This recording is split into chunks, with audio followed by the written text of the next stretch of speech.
Ayaw na. Ayaw na. Ikaw na.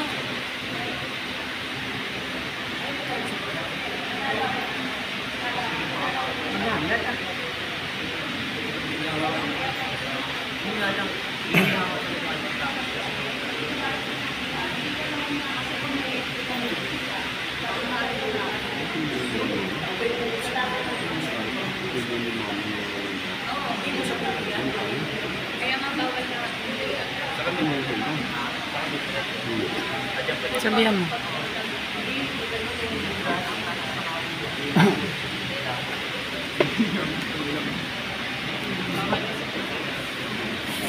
Ano?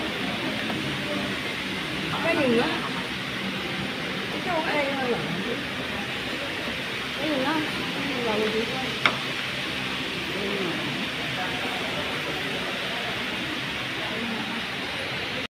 Upang tayo ay susunduin dahil naipaghanda na niya tayo ng makikihan. Merong makuuna, merong makuhuli. But the bottom line is, ipinaghanda ng Jesus ang makikihan. Ang maraming silid doon sa kalangitan. Babalik siya at isasama tayo sa kanyang kinabubunan. Ano ang kanyang kinabubunan? Kaginhawaan, kasaganahan, kaluwalhatian, sa langit, kapiling ng ating Panginoon. Ano ba yun ang saysay